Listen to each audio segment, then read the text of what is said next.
ನಿಮ್ಮ ಬಳಿ ಹಣ ಇದೆಯಾ? ಒಳ್ಳೆ ಫ್ಯಾಮಿಲಿ ಇದೆಯಾ? ಒಂದೊಳ್ಳೆ ಜಾಬು ಇದೆಯಾ? ಮನೆ, ಫೋನ್, ವೆಹಿಕಲ್ಸ್ ಎಲ್ಲವೂ ನಿಮ್ಮ ಹತ್ರ ಇದೆ. ಹಾಗಿದ್ರೂ ರಾತ್ರಿ ಮಲ್ಕೋಬೇಕಾದ್ರೆ ಮನಸ್ಸಿಗೆ ನೆಮ್ಮದಿನೇ ಇಲ್ಲ. ಇಂದು ಜಗತ್ತಲ್ಲಿ ಹೆಚ್ಚು ಕೊರತೆ ಇರೋದು ಹಣಕ್ಕಲ್ಲ, ಸಮಯಕ್ಕಲ್ಲ, ಕೇವಲ ನೆಮ್ಮದಿಗೆ. ಪ್ರತಿಯೊಬ್ಬರೂ ಸಂತೋಷಕ್ಕಾಗಿ ಓಡ್ತಾ ಇದ್ದಾರೆ, ಆದರೆ ಓಡ್ತಾ ಓಡ್ತಾ ಸಂತೋಷವನ್ನೇ ಕಳೆದುಕೊಳ್ತಾ ಇದ್ದಾರೆ. ನಮಸ್ಕಾರ ಫ್ರೆಂಡ್ಸ್, ಐಸಿರಿಯ ಮತ್ತೊಂದು ಮೋಟಿವೇಶನಲ್ ವಿಡಿಯೋಗೆ ನಿಮಗೆಲ್ಲ ಸ್ವಾಗತ. ಇವತ್ತು ಈ ವಿಡಿಯೋ ನಿಮ್ಮ ಜೀವನವನ್ನೇ ಬದಲಾಯಿಸಬಹುದು. ಕೊನೆಯವರೆಗೂ ನೋಡಿ, ಯಾಕಂದರೆ ಕೊನೆಯಲ್ಲಿ ಹೇಳುವ ಒಂದು ಸತ್ಯ ನಿಮ್ಮ ಬದುಕಿನ ದೃಷ್ಟಿಕೋನವನ್ನೇ ಬದಲಾಯಿಸುತ್ತದೆ. ಹಾಗಾದರೆ ನಿಮ್ಮ ಪ್ರಕಾರ ನೆಮ್ಮದಿ ಅಂತಂದರೆ ಏನು? ನನ್ನ ಪ್ರಕಾರ ನೆಮ್ಮದಿ ಅಂದರೆ ಸಮಸ್ಯೆಗಳೇ ಇಲ್ಲದ ಜೀವನ ಅಲ್ಲ, ಸಮಸ್ಯೆಗಳ ಮಧ್ಯೆಯೂ ಮನಸ್ಸು ಸ್ಥಿರವಾಗಿರುವ ಸ್ಥಿತಿ. ಸಮುದ್ರದಲ್ಲಿ ಸಾವಿರಾರು ಅಲೆಗಳು ಬರ್ತವೆ, ಆದರೆ ಸಮುದ್ರದ ಆಳದಲ್ಲಿ ಶಾಂತಿ ಯಾವಾಗಲೂ ಇರುತ್ತೆ. ಅದೇ ರೀತಿ ಹೊರಗಿನ ಪರಿಸ್ಥಿತಿ ಗದ್ದಲವಾಗಿರಬಹುದು, ಆದರೆ ಒಳಗಿನ ಮನಸ್ಸು ಶಾಂತವಾಗಿದ್ದರೆ ಅದೇ ನಿಜವಾದ ನೆಮ್ಮದಿ. ಹೊರಗಿನ ಗದ್ದಲವನ್ನು ನಿಲ್ಲಿಸಲು ಸಾಧ್ಯವಿಲ್ಲ, ಆದರೆ ಒಳಗಿನ ಗದ್ದಲವನ್ನು ನಿಲ್ಲಿಸುವ ಶಕ್ತಿ ನಿಮ್ಮಲ್ಲೇ ಇದೆ. ಹಾಗಾದರೆ ನಮ್ಮ ಹತ್ರ ಯಾಕೆ ನೆಮ್ಮದಿ ಇಲ್ಲ? ನಾವು ಆಲ್ಮೋಸ್ಟ್ ಆಲ್ ಮಾಡೋದು ಬೇರೆಯವರ ಜೀವನವನ್ನು ನಮ್ಮ ಜೊತೆಗೆ ಕಂಪೇರ್ ಮಾಡ್ಕೊಳ್ತೀವಿ. ಅವನ ಹತ್ರ ಅದಿದೆ, ಅವನ ಹತ್ರ ಇದಿದೆ, ನನ್ನ ಹತ್ರ ಇಲ್ಲ ಅಂತ ಯೋಚಿಸ್ತೀವಿ. ಅವರು ಐಷಾರಾಮಿ ಮನೆಯಲ್ಲಿ ಜೀವನ ನಡೆಸ್ತಾ ಇದ್ದಾರೆ, ನಾವು ನೋಡಿದರೆ ಇನ್ನೂ ಆದರೂ ಸಣ್ಣ ಮನೇಲಿ ಇದ್ದೀವಿ, ನಮ್ಮ ಹತ್ರ ಒಂದೊಳ್ಳೆ ಕಾರಿಲ್ಲ, ನಮ್ಮ ಜೀವನ ಯಾಕೆ ಹೀಗೆ ಅಂತ ನಾವು ಯಾವಾಗಲೂ ಕೊರಗ್ತಾ ಇರ್ತೀವಿ.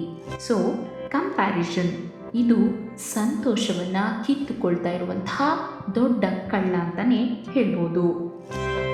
ಹೋಲಿಕೆ ಶುರುವಾದ ಕ್ಷಣದಿಂದ ಕೃತಜ್ಞತೆ ಸಾಯೋದಕ್ಕೆ ಶುರುವಾಗುತ್ತೆ. ಈ ಮಾತಿನ ಅರ್ಥ ಏನಪ್ಪ ಅಂದರೆ, ದೇವರು ನಮಗೆ ಆದಷ್ಟು ನಮ್ಮ ಜೀವನಕ್ಕೆ ವ್ಯಾಲ್ಯೂ ಇರುವಷ್ಟು ದೇವರು ನಮಗೆ ಕೊಟ್ಟಿರ್ತಾನೆ. ಆದರೂ ಕೂಡ ನಾವು ಅದಕ್ಕೆ ಕೃತಜ್ಞರಾಗಿಲ್ಲದೆ ಬೇರೆಯವರ ಲೈಫ್ ಜೊತೆಗೆ ನಮ್ಮ ಲೈಫ್ನ ಕಂಪೇರ್ ಮಾಡಿಕೊಂಡು ಕೃತಜ್ಞತೆಯನ್ನು ದಿನೇ ದಿನೇ ಸಾಯಿಸೋದಕ್ಕೆ ಶುರು ಮಾಡ್ತೀವಿ. ಎಲ್ಲರನ್ನ ಖುಷಿಪಡಿಸುವ ಪ್ರಯತ್ನ, ಜಗತ್ತಿನ ಪ್ರತಿಯೊಬ್ಬರನ್ನ ಖುಷಿಪಡಿಸೋದಕ್ಕೆ ಸಾಧ್ಯ ಇಲ್ಲ. ನೀವು ಎಷ್ಟೇ ಒಳ್ಳೆಯವರಾಗಿದ್ದರೂ ಯಾರಾದರೂ ಒಬ್ಬರು ನಿಮ್ಮನ್ನು ತಪ್ಪಾಗಿ ಅರ್ಥ ಮಾಡ್ಕೊಳ್ತಾರೆ. ನಿಮ್ಮ ಬಗ್ಗೆ ಎಲ್ಲರೂ ಒಳ್ಳೆಯದಾಗಿ ಯೋಚಿಸಬೇಕು ಅನ್ನೋದು ನಿಮ್ಮ ಜವಾಬ್ದಾರಿಯಲ್ಲ. ಅತಿಯಾದ ನಿರೀಕ್ಷೆಗಳು, ನಾವು ನಿರೀಕ್ಷೆ ಹೆಚ್ಚನ್ನು ಮಾಡಿಕೊಂಡಷ್ಟು ನಿರಾಶೆ ಕೂಡ ಹೆಚ್ಚಾಗ್ತಾ ಹೋಗುತ್ತೆ. ಅಂದರೆ ನಾವು ಬೇರೆಯವರಿಂದ ಹೆಚ್ಚೆಚ್ಚು ಎಕ್ಸ್ಪೆಕ್ಟೇಷನ್ನ ಇಟ್ಕೊಳ್ತೀವೋ ಅಷ್ಟೇ ನಮಗೆ ನಿರಾಶೆಗಳು ಬರ್ತಾ ಹೋಗ್ತವೆ.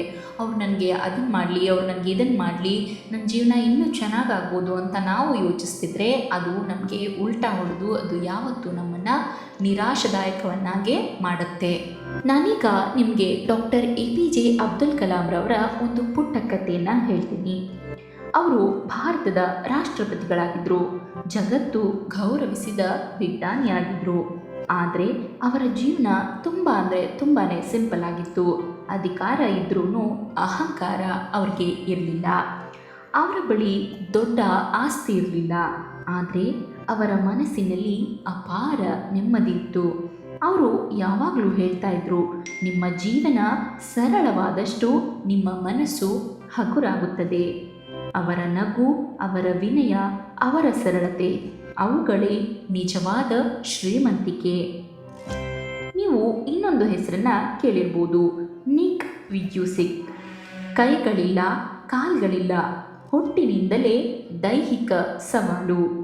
ಒಂದು ಕಾಲದಲ್ಲಿ ಬದುಕೋದಕ್ಕೂ ಅವರಿಗೆ ಇಷ್ಟ ಇರಲಿಲ್ಲ, ಆದರೆ ಒಂದಿನ ಅವರು ಒಂದು ನಿರ್ಧಾರ ಮಾಡ್ತಾರೆ. ನನ್ನ ಹತ್ರ ಇಲ್ಲದನ್ನು ಅಳುತ್ತಾ ಕುಳಿತುಕೊಳ್ಳೋದಕ್ಕಿಂತ ಇದ್ದದ್ದನ್ನು ಬಳಸ್ಕೊಂಡು ಬದುಕ್ತೇನೆ. ಇವತ್ತು ಅವರು ಲಕ್ಷಾಂತರ ಜನರಿಗೆ ಬದುಕುವ ಧೈರ್ಯವನ್ನು ನೀಡ್ತಾ ಇದ್ದಾರೆ. ಇದರಿಂದ ನಮಗೆ ತಿಳಿಯೋದೇನಪ್ಪ ಅಂದರೆ, ಸಂತೋಷವು ಪರಿಸ್ಥಿತಿಯಿಂದ ಹುಟ್ಟೋದಿಲ್ಲ, ಮನಸ್ಥಿತಿಯಿಂದ ಹುಟ್ಟುತ್ತದೆ. ನಾವು ನೆಮ್ಮದಿಗಾಗಿ ಮಾಡಬೇಕಾದಂತಹ 7 ಕೆಲಸಗಳ ಬಗ್ಗೆ ನಾನೀಗ ನಿಮಗೆ ಹೇಳ್ತೀನಿ. ಬೆಳಗ್ಗೆ ಎದ್ದ ತಕ್ಷಣ ಫೋನನ್ನು ನೋಡಬೇಡಿ. ನಾನು ಎಲ್ಲ ವಿಡಿಯೋದಲ್ಲೂ ನಿಮಗೆ ಹೇಳೋದು ಇದೊಂದೇ ಮಾತನ್ನು. ಬೆಳಗ್ಗೆ ಎದ್ದ ತಕ್ಷಣ 30 ನಿಮಿಷಗಳ ಕಾಲ ಯಾವುದೇ ಕಾರಣಕ್ಕೂ ನಿಮ್ಮ ಫೋನನ್ನು ನೋಡಬೇಡಿ. ಮೊದಲ 30 ನಿಮಿಷವನ್ನು ನಿಮ್ಮ ಮನಸ್ಸಿಗೆ ಕೊಡಿ. ಎದ್ದು ಆರಾಮವಾಗಿ ಆ ಕಡೆ ಈ ಕಡೆ ಸುತ್ತಮುತ್ತಲಿನ ಪರಿಸರವನ್ನು ನೋಡಿ, ಹೊರಗೆ ತಣ್ಣನೆ ಗಾಳಿಯಲ್ಲಿ ಸ್ವಲ್ಪ ಓಡಾಡಿ ಬನ್ನಿ. ನಾವು ಕೃತಜ್ಞತೆಯನ್ನು ಬೆಳೆಸ್ಕೊಳ್ಬೇಕು. ಪ್ರತಿದಿನ 3 ವಿಷಯಗಳಿಗೆ ಧನ್ಯವಾದವನ್ನು ಹೇಳಬೇಕು. ಮೊದಲನೇದು, ಆ ಭಗವಂತ ದೇವರು ನಮಗೆ ಇಲ್ಲಿ ಜೀವಿಸುವ ಒಂದು ಅವಕಾಶವನ್ನು ಕೊಟ್ಟಿದ್ದಾನೆ ಅಂದರೆ ಮೊದಲು ನಾವು ದೇವರಿಗೆ ಧನ್ಯವಾದವನ್ನು ಹೇಳಬೇಕು. ಎರಡನೇದಾಗಿ ನಮ್ಮ ತಂದೆ ತಾಯಿಗೆ ನಾವು ಧನ್ಯವಾದವನ್ನು ಹೇಳಬೇಕು. ಅವರೇ ನಮ್ಮ ಈ ಜೀವನದ ಹುಟ್ಟಿಗೆ ಕಾರಣರಾದವರು. ಸೊ ಅವ್ರಿಗೂ ನಾವು ಮೊದಲನೇದಾಗಿ ಧನ್ಯವಾದವನ್ನು ಹೇಳಬೇಕು. ಹಾಗೆಯೇ ಮೂರನೇದಾಗಿ ನಮ್ಮ ಸುತ್ತಮುತ್ತಲಿನ ಪ್ರಕೃತಿ, ಯಾಕಂದರೆ ಅದು ನಮಗೆ ಗಾಳಿ, ಬೆಳಕು, ಆಹಾರ ಪ್ರತಿಯೊಂದನ್ನು ಒದಗಿಸುತ್ತೆ. ಅಲ್ಲಿ ನಾವು ನೆಮ್ಮದಿಯನ್ನು ಕಂಡುಕೊಳ್ಬಹುದು. ಮೊದಲಿಗೆ ಕ್ಷಮಾಗುಣವನ್ನು ಕಲ್ತ್ಕೊಳ್ಳಿ. ಏನಪ್ಪ ಇದು ಕ್ಷಮಾಗುಣ ಅಂತ ಅಂದರೆ, ಕ್ಷಮಿಸುವುದು ಬೇರೆಯವರಿಗಾಗಲ್ಲ, ನಿಮ್ಮ ಮನಸ್ಸಿಗಾಗಿ, ಮನಸ್ಸಿನ ಶಾಂತಿಗಾಗಿ. ನೀವು ಬೇರೆಯವರನ್ನು ಅವರು ಮಾಡಿದ ತಪ್ಪಿನಿಂದ ನೀವು ಕ್ಷಮಿಸೋದನ್ನು ಕಲ್ತ್ರಿ ಅಂದರೆ ಅದು ನಿಮ್ಮ ಮನಸ್ಸಿಗೆ ಬಹಳನೇ ಹಗುರವಾದ ಫೀಲಿಂಗ್ ಕೊಡುತ್ತೆ. ಸೊ ನಿಮ್ಮ ಮನಸ್ಸಲ್ಲಿ ಶಾಂತಿ ಆಟೋಮೆಟಿಕ್ಕಾಗಿ ನೆಲೆಸುತ್ತೆ. ಕ್ಷಮಿಸದೇ ಇರುವುದು ವಿಷ ಕುಡಿದು ಇನ್ನೊಬ್ಬರು ಸಾಯಲಿ ಅಂತ ಕಾಯುವಂಥದ್ದಂತೆ. ನಿಮ್ಮ ಆರೋಗ್ಯಕ್ಕೆ ಸಮಯ ಕೊಡಿ. ದೇಹ ಆರೋಗ್ಯವಾಗಿದ್ದರೆ ಮನಸ್ಸು ಕೂಡ ಆರೋಗ್ಯವಾಗಿರ್ತದೆ. ಪ್ರತಿದಿನ ವ್ಯಾಯಾಮ ಮಾಡುವುದನ್ನು ಅಭ್ಯಾಸ ಮಾಡಿಕೊಳ್ಳಿ. ಒಂದೊಳ್ಳೆ ವಾಕಿಂಗ್ ಮಾಡಿ, ಒಳ್ಳೆಯ ಪುಸ್ತಕಗಳನ್ನು ಓದಿ. ಆಗ ನಿಮ್ಮ ದೇಹ ಆಟೋಮೆಟಿಕ್ಕಾಗಿ ಚೆನ್ನಾಗಿರುತ್ತೆ. ದೇಹ ಚೆನ್ನಾಗಿತ್ತು ಅಂದರೆ ನಿಮ್ಮ ಮನಸ್ಸಿನಲ್ಲಿ ಶಾಂತಿ ಯಾವಾಗಲೂ ನೆಲೆಸಿರುತ್ತೆ. ಅನಗತ್ಯ ಜನರಿಂದ ದೂರ ಇರುವುದನ್ನು ಕಲ್ತ್ಕೊಳ್ಳಿ. ಎಲ್ಲ ಸಂಬಂಧಗಳು ಉಳಿಸಬೇಕು ಅನ್ನೋ ಅವಶ್ಯಕತೆ ಇಲ್ಲ. ಮನಸ್ಸಿಗೆ ನೋವು ಕೊಡುವ ಸಂಬಂಧಗಳಿಂದ ಗೌರವದಿಂದ ದೂರ ಇರೋದನ್ನು ಕಲ್ತ್ಕೊಳ್ಳಿ. ಅವ್ರು ಯಾರೋ ನಮ್ಮ ಮನಸ್ಸಿಗೆ ಪದೇ ಪದೇ ಹರ್ಟ್ ಮಾಡ್ತಿದ್ದಾರೆ, ನನಗೆ ಯಾವುದೇ ರೀತಿಯ ವ್ಯಾಲ್ಯೂ ಕೊಡ್ತಾ ಇಲ್ಲ ಅಂದರೆ ನಾವು ಆದಷ್ಟು ಅವರಿಂದ ದೂರ ಇರೋದನ್ನು ಕಲ್ತ್ಕೋಬೇಕು. ಇದು ನಮ್ಮ ಮನಸ್ಸಿನ ನೆಮ್ಮದಿಗೆ ದಾರಿ ಮಾಡಿಕೊಡುತ್ತೆ. ದೇವರ ಮೇಲೆ ನಂಬಿಕೆ ಇಡೋದನ್ನು ಕಲೀರಿ. ಪ್ರಾರ್ಥನೆ ಮಾಡೋದರಿಂದ ಸಮಸ್ಯೆಗಳು ಅಳಿಸದೇ ಇರಬಹುದು, ಆದರೆ ಸಮಸ್ಯೆಗಳನ್ನು ಎದುರಿಸುವ ಶಕ್ತಿ ನಮ್ಮಲ್ಲಿ ಹುಟ್ಟುತ್ತದೆ. ಫಾರ್ ಎಕ್ಸಾಂಪಲ್, ಈಗ ಆವಾಗಿನ ಕಾಲದಲ್ಲೆಲ್ಲ ಅಂದರೆ ನಮ್ಮಮ್ಮ ಅಪ್ಪನ ಜನ್ರೇಷನ್ ಅಥವಾ ನಮ್ಮ ಅಜ್ಜ ಅಜ್ಜಿ ಜನ್ರೇಷನ್ ತಗೊಳ್ಳಿ, ಅವರು ಯಾವಾಗಲೂ ದೇವಸ್ಥಾನಕ್ಕೆ ಹೋಗೋದು, ಮಠ ಮಂದಿರಗಳಿಗೆ ಹೋಗೋದು, ಅಲ್ಲಿ ಸ್ವಲ್ಪ ಟೈಮ್ ಸ್ಪೆಂಡ್ ಮಾಡ್ತಿದ್ರು. ಅಲ್ಲಿ ಅವರು ಜಸ್ಟ್ ದೇವ್ರ ಪೂಜೆ ಮಾಡೋದಕ್ಕೋ ಅಥವಾ ಇನ್ನೊಂದೇನೋ ಪ್ರೇಯರ್ ಮಾಡೋದಕ್ಕೋ ಹೋಗ್ತಾರೆ ಅನ್ನೋದು ಸುಳ್ಳು. ಅಲ್ಲಿ ಅವರು 5-6 ಜನ ಅವರ ಫ್ರೆಂಡ್ಸ್ನ ಮೀಟ್ ಮಾಡ್ತಾರೆ. ಅಲ್ಲಿ ಅವರ ಕಷ್ಟ ಸುಖಗಳನ್ನು ಹಂಚ್ಕೊಳ್ತಾರೆ. ದೇವ್ರ ಹತ್ರ ತಮ್ಮ ಮನಸ್ಸಲ್ಲಿರುವಂತಹ ದುಃಖಗಳನ್ನು ದೇವ್ರ ಹತ್ರನೂ ಸಹ ಅವರು ಹಂಚ್ಕೊಳ್ತಾರೆ. ತಮ್ಮ ಕಷ್ಟದಿಂದ ಬರುವಂತಹ ಕಣ್ಣೀರನ್ನು ಸಹ ಅವರು ಅಲ್ಲಿ ಹೊರಗಾಗ್ತಿದ್ರು. ಸೊ ಅವ್ರ ಮನಸ್ಸಲ್ಲಿ ಯಾವುದೇ ಕೆಟ್ಟ ಯೋಚನೆಗಳು ಅವ್ರ ಮನಸ್ಸಲ್ಲಿ ಉಳಿತಾ ಇರಲಿಲ್ಲ. ಅವರು ಎಲ್ಲದನ್ನು ಬೇರೆಯವ್ರ ಜೊತೆ ಆದರೂ ಶೇರ್ ಮಾಡ್ಕೊಳ್ತಿದ್ರು, ಇಲ್ಲ ಅಂತಂದರೆ ದೇವಸ್ಥಾನಕ್ಕೆ ಹೋಗಿ ಅಲ್ಲಾದರೂ ದೇವರೊಟ್ಟಿಗಾದರೂ ಅವರು ಹಂಚ್ಕೊಳ್ತಾ ಇದ್ರು. ನಾವು ಇವತ್ತಿನ ಜನ್ರೇಷನ್ನವರು ಏನಾಗ್ಬಿಟ್ಟಿದ್ದೀವಿ ಅಂದರೆ, ದೇವರು ಅಥವಾ ಮಠ ಮಂದಿರ ಅಂತಂದರೆ ಜಸ್ಟ್ ಬರೀ ನಮ್ಮ ಅಪ್ಪ ಅಮ್ಮನ ಕಾಲಕ್ಕೆ ಮಾತ್ರ ಅಂತ ಅಂದ್ಕೊಂಡ್ಬಿಟ್ಟಿದ್ದೀವಿ.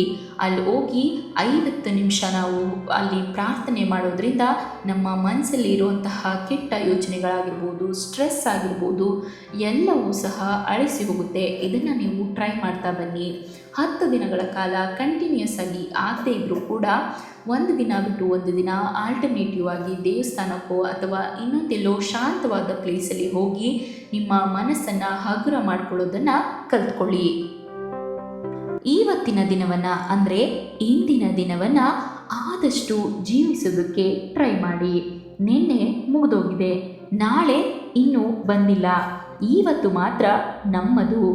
ನಿಮ್ಮ ಬಳಿ ಇರುವ ದೊಡ್ಡ ಸಂಪತ್ತು ಹಣವಲ್ಲ, ಅದು ಈ ಕ್ಷಣ ಮಾತ್ರ. ಒಂದಿನ ನಿಮ್ಮ ಜೀವನದ ಕೊನೆಯ ದಿನ ಬಂದೇ ಬಿಡುತ್ತೆ. ಆ ದಿನ ನೀವು ಯೋಚಿಸೋದು ಇನ್ನೊಂದು ಸ್ವಲ್ಪ ಹಣ ಸಂಪಾದಿಸಬೇಕಿತ್ತು ಅಲ್ಲ, ನೀವು ಯೋಚಿಸೋದು ಇನ್ನೂ ಸ್ವಲ್ಪ ನೆಮ್ಮದಿಯಾಗಿ ಬದುಕಬೇಕಿತ್ತು. ಆದ್ದರಿಂದ ಜೀವನವನ್ನು ಮುಂದೂಡಬೇಡಿ. ಹಿಂದೆ ಬದುಕಿ, ಹಿಂದೆ ನಗೋದನ್ನು ಕಲಿಯಿರಿ, ಹಿಂದೆ ಬೇರೆಯವರನ್ನು ಪ್ರೀತಿಸಿ, ಹಿಂದೆ ಕ್ಷಮಿಸೋದನ್ನು ಕಲಿಯಿರಿ. ನೆಮ್ಮದಿ ಅಂಗಡಿಯಲ್ಲಿ ಸಿಗುವುದಿಲ್ಲ, ಅದು ನಮ್ಮ ಆಲೋಚನೆಗಳಲ್ಲಿ ಹುಟ್ಟುತ್ತದೆ. ಜಗತ್ತನ್ನು ಗೆದ್ದವನಿಗಿಂತ ತನ್ನ ಮನಸ್ಸನ್ನು ಗೆದ್ದವನೇ ನಿಜವಾದ ವಿಜಯಿ. ಹಣ ಕಳೆದುಕೊಂಡ್ರೆ ಮತ್ತೆ ಸಂಪಾದಿಸ್ಬೋದು, ಆರೋಗ್ಯ ಕಳೆದುಕೊಂಡ್ರೆ ಮರಳಿ ಪಡಿಬೋದು, ಆದರೆ ಮನಸ್ಸಿನ ನೆಮ್ಮದಿ ಕಳೆದುಕೊಂಡ್ರೆ ಜೀವನದ ಸೌಂದರ್ಯವೇ ಕಳೆದು ಹೋಗುತ್ತದೆ. ಜೀವನದ ಕೊನೆಯಲ್ಲಿ ಜನರು ನಿಮ್ಮ ಬ್ಯಾಂಕ್ ಬ್ಯಾಲೆನ್ಸನ್ನು ನೆನಪಿಸಿಕೊಳ್ಳುವುದಿಲ್ಲ, ನೀವು ಅವರ ಹೃದಯಕ್ಕೆ ಕೊಟ್ಟ ಪ್ರೀತಿ ಮತ್ತು ಶಾಂತಿಯನ್ನು ನೆನಪಿಸಿಕೊಳ್ತಾರೆ. ನೆಮ್ಮದಿ ಬೇಕಾದರೆ ಎಲ್ಲವನ್ನ ನಿಯಂತ್ರಿಸೋದಕ್ಕೆ ಪ್ರಯತ್ನಿಸಬೇಡಿ, ನಿಮ್ಮ ಪ್ರತಿಕ್ರಿಯೆಯನ್ನು ಮಾತ್ರ ನಿಯಂತ್ರಿಸಿ. ಇತರರನ್ನು ಸೋಲಿಸೋದು ಸಾಧನೆ, ಸ್ವಂತ ಅಹಂಕಾರವನ್ನು ಸೋಲಿಸೋದು ಮಹಾಸಾಧನೆ. ಪ್ರತಿ ಬೆಳಗ್ಗೆಯೂ ದೇವರು ನಮಗೆ ಇನ್ನೊಂದು ಅವಕಾಶ ಕೊಡ್ತಾನೆ.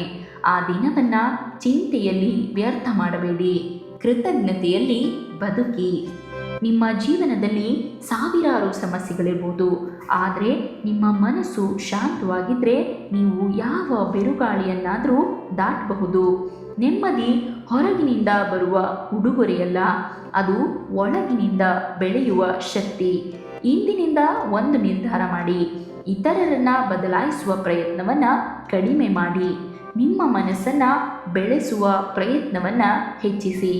ಆಗ ಮಾತ್ರ ನಿಜವಾದ ಸಂತೋಷ ಮತ್ತು ನೆಮ್ಮದಿ ನಿಮ್ಮ ಜೀವನದ ಶಾಶ್ವತ ಸಂಗಾತಿಯಾಗುತ್ತದೆ. ಈ ವಿಡಿಯೋದಲ್ಲಿ ನಾನು ಹೇಳಿದಂತಹ ಪ್ರತಿಯೊಂದು ಮಾತನ್ನು ಪ್ರತಿದಿನ ಪಾಲಿಸ್ತಾ ಬನ್ನಿ. ನಿಮ್ಮ ಜೀವನದಲ್ಲಿ ಆಗುವಂತಹ ಬದಲಾವಣೆಗಳನ್ನು, ಅಂದರೆ ನಿಮ್ಮ ಮನಸ್ಸಿಗೆ ನೆಮ್ಮದಿ ಉಂಟಾಗೋದನ್ನು ನೀವೇ ಫೀಲ್ ಮಾಡ್ತಾ ಬರ್ತೀರಾ. ಸೊ ನೋಡಿದ್ರಲ್ಲ, ಇದಾಗಿತ್ತು ಈ ಹೊತ್ತಿನ ಐಸಿರಿಯ ಒಂದು ಮೋಟಿವೇಶ್ನಲ್ ವಿಡಿಯೋ. ಇದೇ ರೀತಿಯ ಹೆಚ್ಚಿನ ಮೋಟಿವೇಶ್ನಲ್ ವಿಡಿಯೋಗಾಗಿ ನಮ್ಮ ಐಸಿರಿ ಚಾನಲ್ನ ಸಬ್ಸ್ಕ್ರೈಬ್ ಮಾಡಿ. ಹಾಗೆಯೇ ಈ ವಿಡಿಯೋ ನಿಮಗೆ ಇಷ್ಟ ಆಗಿದ್ದಲ್ಲಿ ನಿಮ್ಮ ಫ್ಯಾಮಿಲಿ ಹಾಗೂ ಫ್ರೆಂಡ್ಸ್ ಜೊತೆಗೆ ಶೇರ್ ಮಾಡೋದನ್ನು ಮರಿಬೇಡಿ. ಧನ್ಯವಾದಗಳು.